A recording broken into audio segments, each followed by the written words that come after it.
Hey guys, welcome back to PAC Talk with me, your host, Blvd.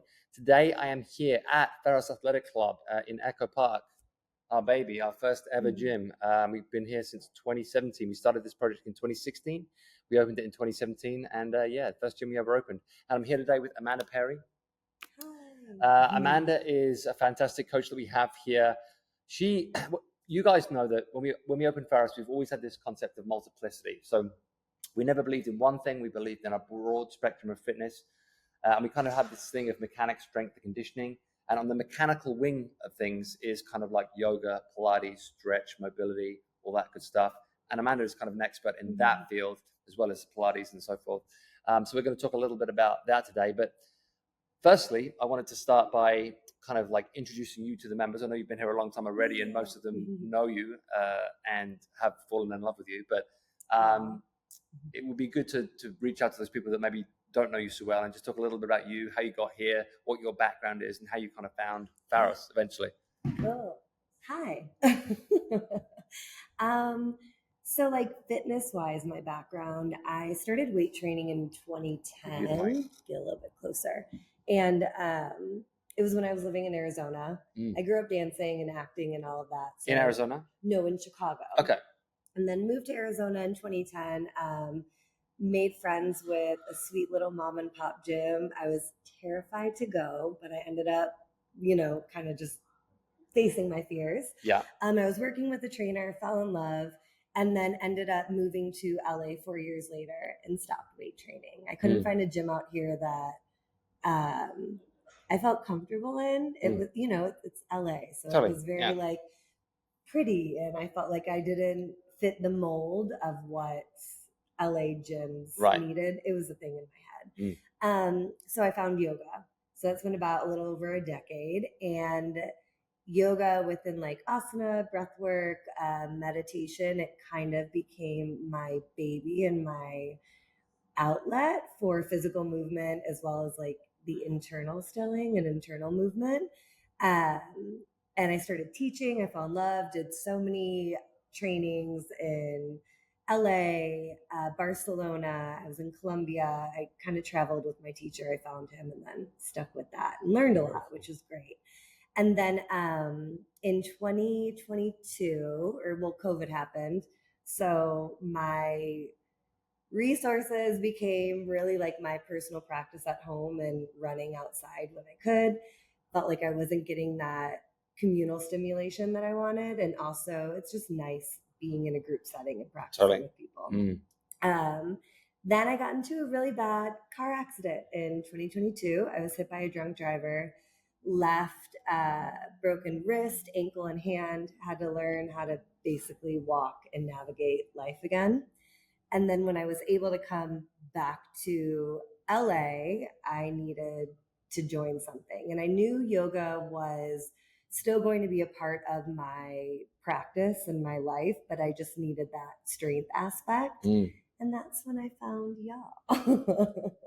And it was great. I did an intro with Coach Alex. Yeah. And then my intention was to come do the base, kind of have my physical therapy drills that I was doing with the physical therapist, continue them here, slight little weight training within. And after I met Alex, did the intro, I thought, okay, maybe I'll try public classes. And then I got hooked in. There you go. Yeah, it's funny how different people find their way in. And, that was always our goal, because we knew that there is a barrier to entry in gyms, especially in like what you would maybe think of it as a CrossFit style gym, when you have like the barbells and the weights and people dropping things, and maybe dudes who've got their shirts off, like idiots like me. Like sometimes it can be intimidating, So our thing was always like, how do we lower the barrier to entry? How do we make this more accessible for more people?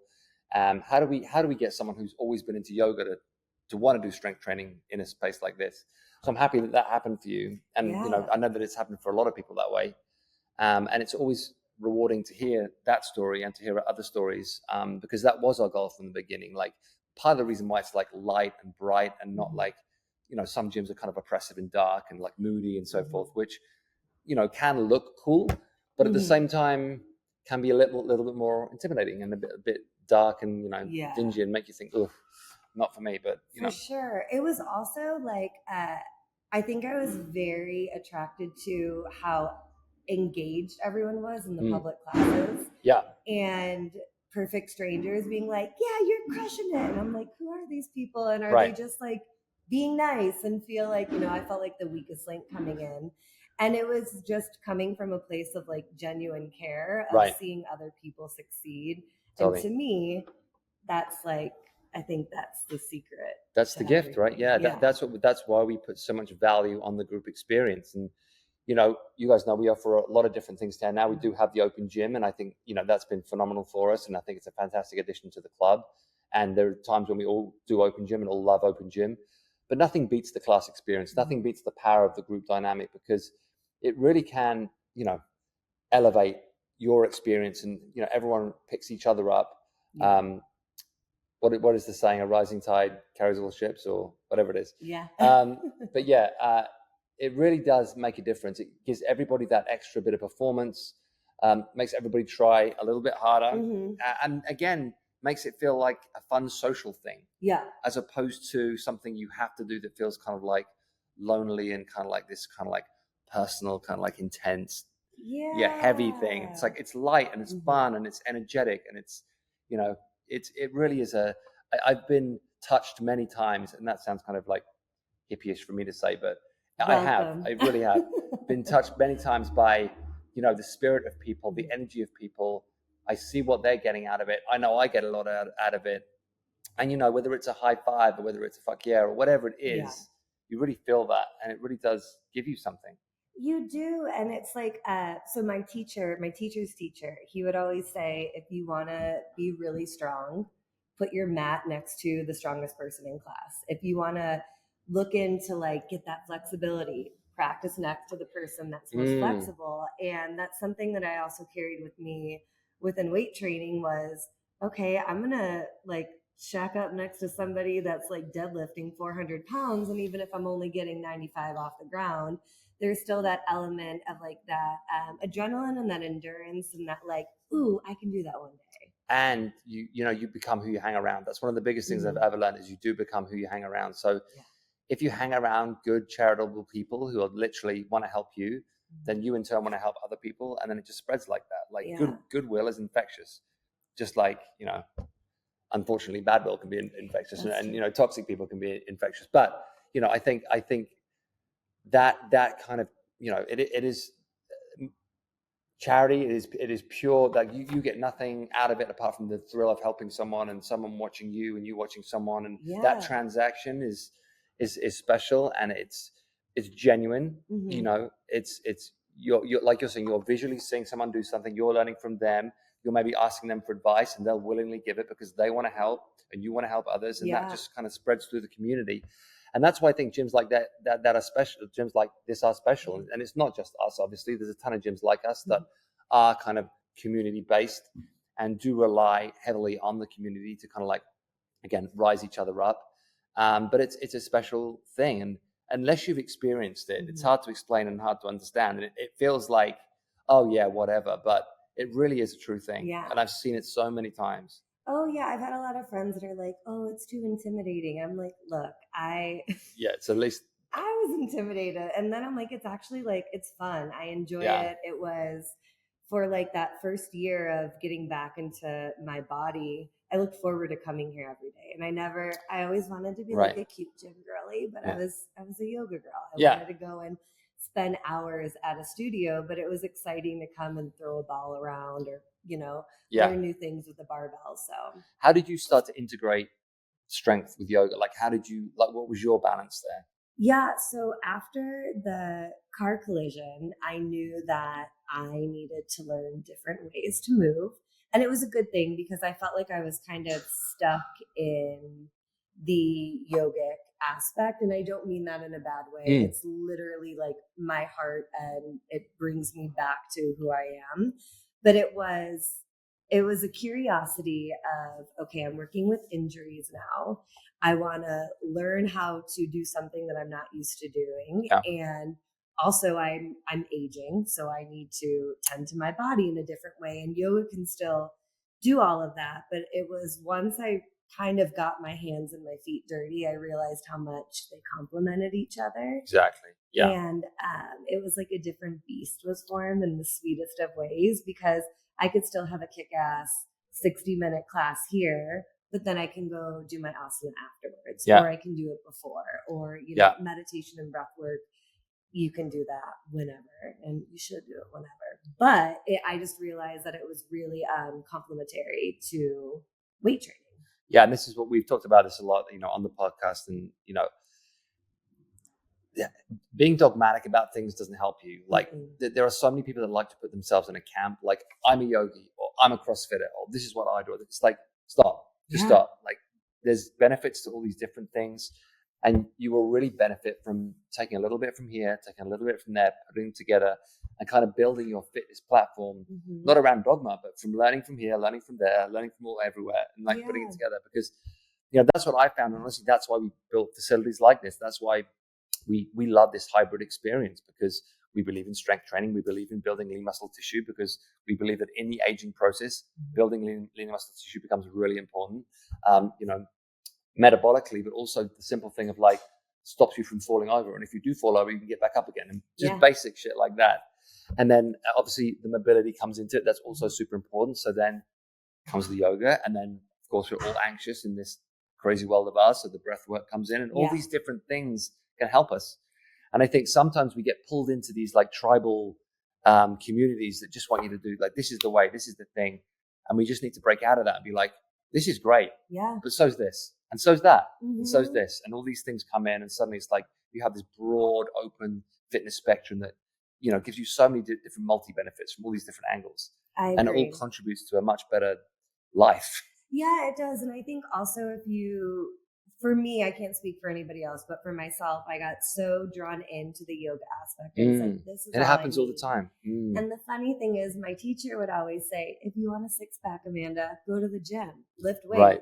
If you want like wellness of like the mind and the body, practice yoga. And it really wasn't until I started weight training that I was like, oh, I get what he's saying now. Right. And like, there's a home for each of them. And I think it's good like for like brain activity, stimulating, getting different, moving in a different way, thinking in a different way. Well, I think as human beings, we desire to learn. We like skill acquisition. We like ability, like learning new things. That's how we were designed. We constantly learn how to build new things, which created different societies and helped us evolve as human beings. We just program that way. If we get stuck in these ruts and just do the same thing over and over and over and over again, you're not stimulating that human desire. So I think I think that's just such an important part of it. Now, and I find it even now, like I want to keep learning stuff. All the time. Like what's the next thing? What's the next skill I can learn? What can I gain from this? What can I gain from that? And it just, like I said, it all just comes together in this kind of like huge spectrum that's kind of never ending. Absolutely. I think another huge, for all of my like yoginis out there, misconception is that weight training isn't spiritual. It is. Totally. I've had some of like the most profound experiences. It's like completing something that I've never like completed before, like my first like 100% PR in a deadlift or bench, or even just adding like an extra like 2.5 pounds. Like it's very much you're being asked to be present, which is all the yoga like philosophy. You're being asked to like be aware of your breath. So much mindfulness goes into everything, and I like really want to drive home that I get such like a kick out of having a beautiful meditation and feeling that centeredness, and then also feeling centered after deadlift or something. Right. I mean, it's elation, right? Yeah. You experience elation.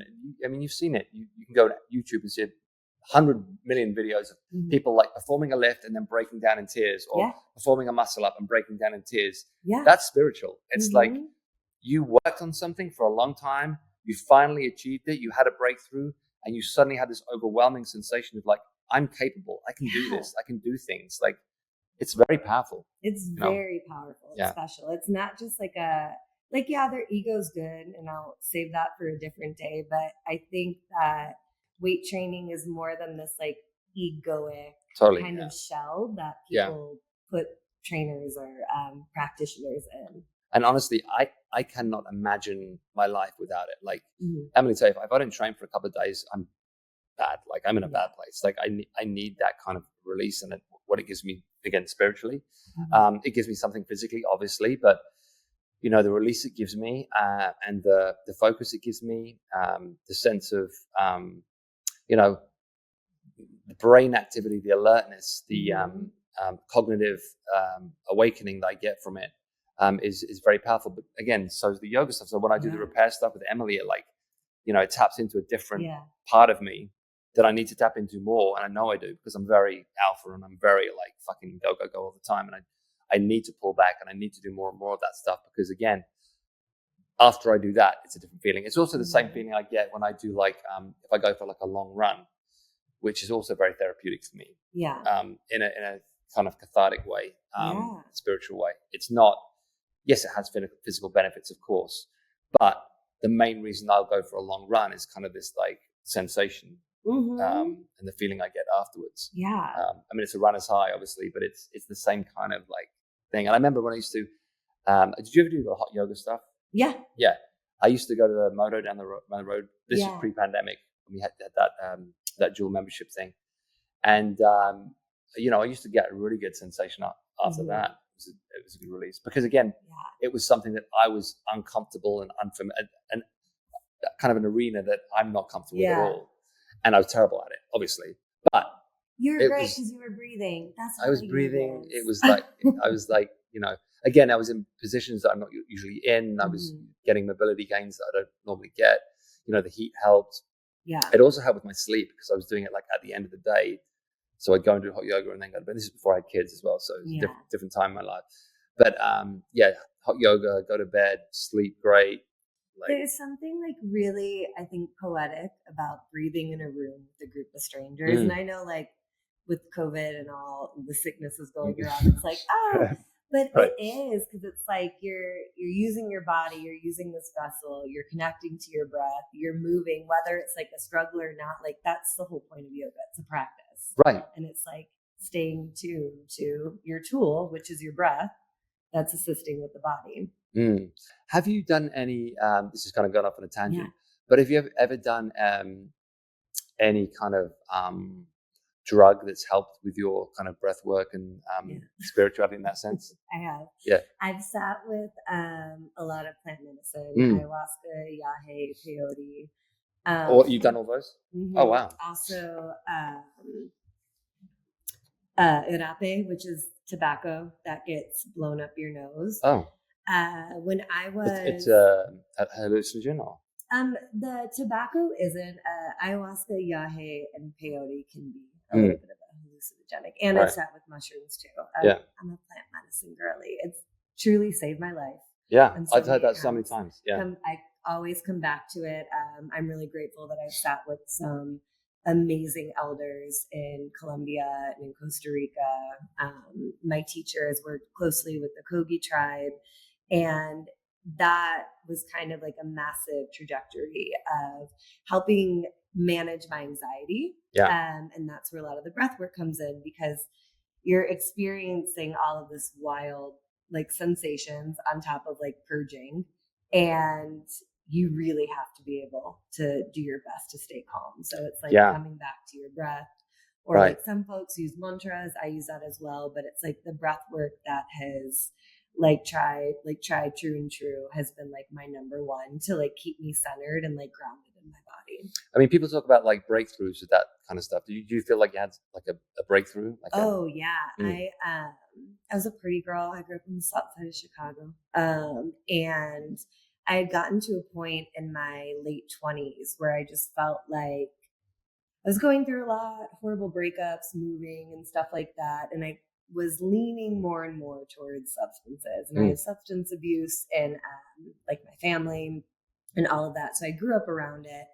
And I know the symptoms, if you want to say, when they're starting to approach. And I didn't want that to be my life. I wanted to be able to enjoy a glass of champagne or if I wanted a little tobacco or something like that. So I knew that a change needed to be had. And I had spoken with my teacher. He's Colombian, by the way, and he invited me to sit with ayahuasca. So I went to the jungle for 2 weeks and sat with ayahuasca. And I like how you're saying it. You sat with ayahuasca. Yeah. That's what you say. It's nicer than saying like, oh, I did it or I tripped. Yeah. It's like, it's more than that. Like it's an energy. It's a medicine. It really was 2 weeks of it? It was 2 weeks. So the first week was sitting, basically having conversations with. So you take it every day for 2 weeks? Mm-hmm. Oh, shit. Or 1 week. Oh. Okay. First week was having conversations, kind of not like expectations, because everyone's experience is different, but what you can kind of expect. What are your tools? A lot of it was breath work. It was really like learning how to breathe when you have the medicine in you.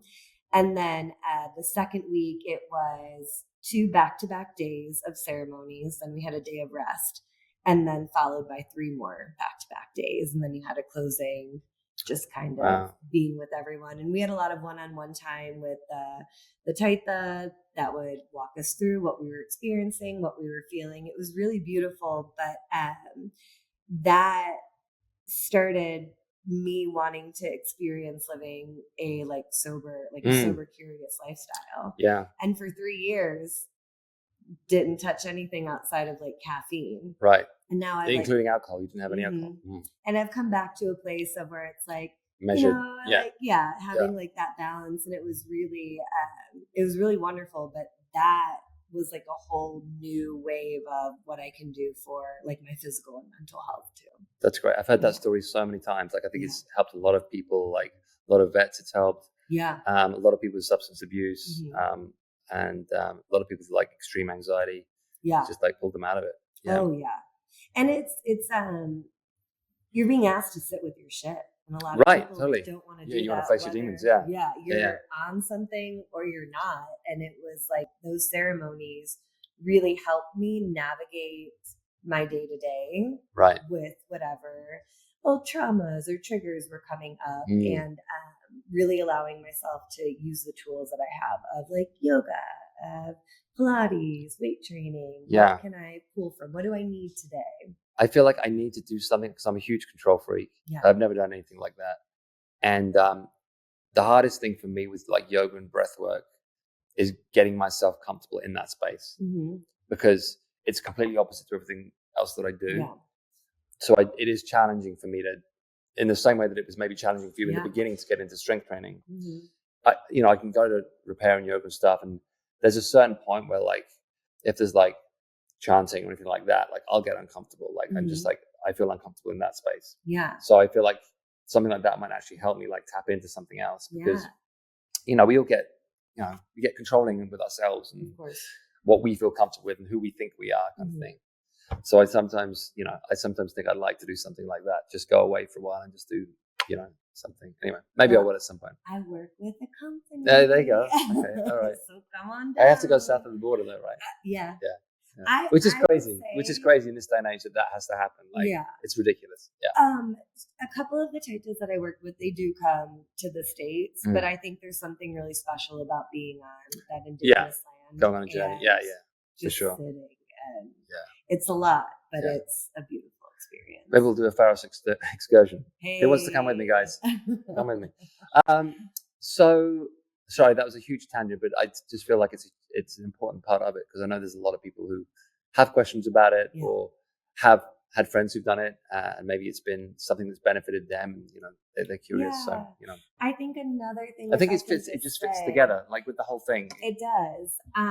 With that, there's also this imagery that we get of Shaman Steve up in Topanga. That's this white dude with in all white, and you can only sit in ceremonies like that. And it's so silly, but I'm it's so much, it's more to that. Right. And it's the same thing with yogic practices. You can still be very much living this human experience in the world, but still have a deep reverence to these practices. Totally.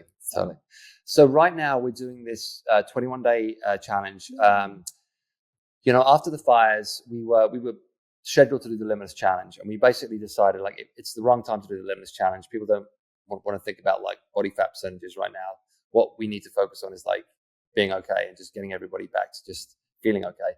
So we decided to do this 21-day breathwork challenge, and Amanda will go into it a little bit more, but essentially we're talking about breathwork. We're talking about kind of yoga practices, and trying to just get everyone like settled and grounded and then feel comfortable with their kind of daily pursuits. So let's talk a little bit about the 21-day. Yeah. So I think the best way to say is that like each week is a progression, and kind of back to that whole like idea of like Shaman Steve and being white and super like pure.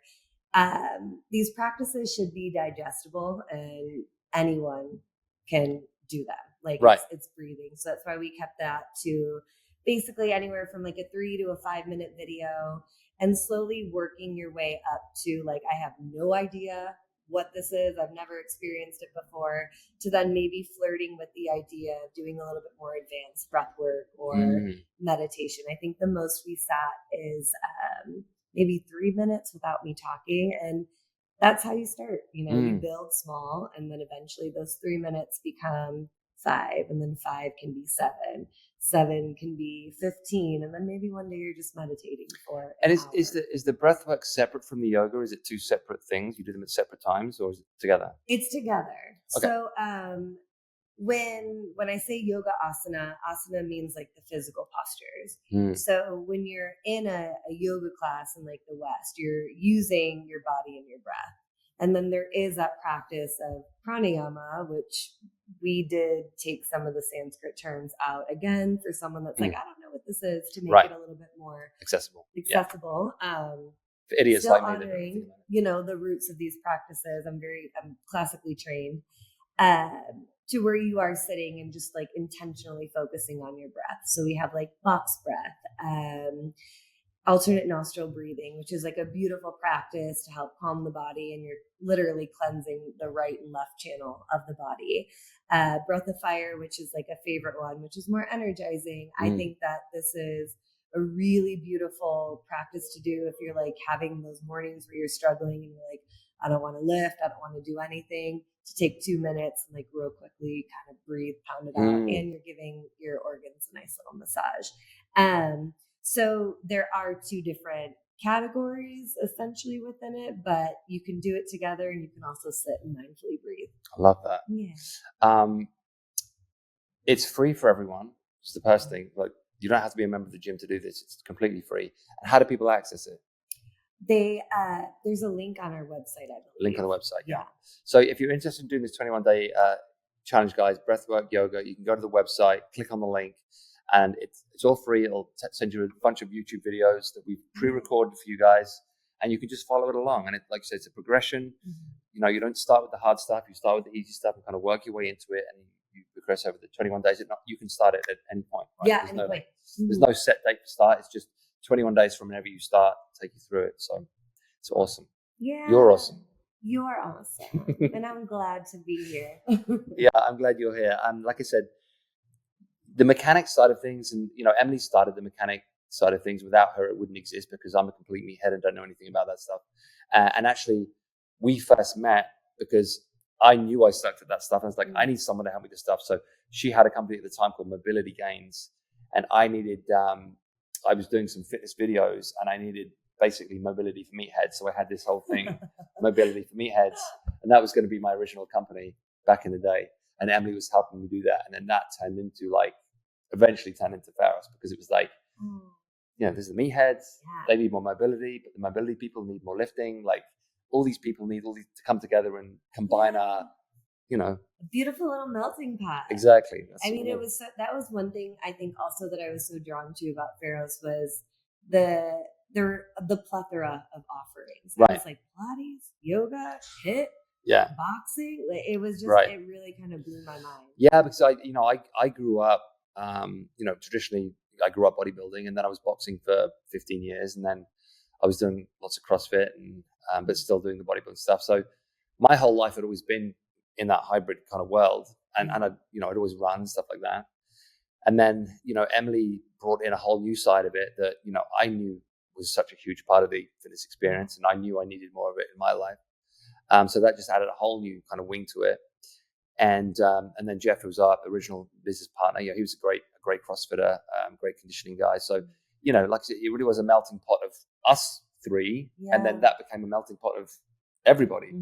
And everybody who's come in through the door has offered like something different. Like you bring a different energy to like Alex, who's going to bring a different energy, you know. And it's just cool to have that. Like we always said, like we don't want 20 of the same people as coaches. You know, you want 20 different personalities, or each bringing their own kind of skill set and personality and energy and so forth. And it really does, like you said, build this kind of melting pot of a gym that has become like a special place in Echo Park for a lot of people. So we're super proud of it. We're super proud of you, and I'm very grateful to all the coaches that have brought that to the table. It's been great. All right, Amanda. Thank you for being here. We appreciate you. So 21-day challenge, guys. Sign up on the website. Follow the link. Free, completely free. Follow it along. You can also we're doing classes for free in February. Which classes are free? All the repair classes? It's our recovery classes. So we have a handstand mobility by Coach Nick, who's also doing his PAC play, our repair classes.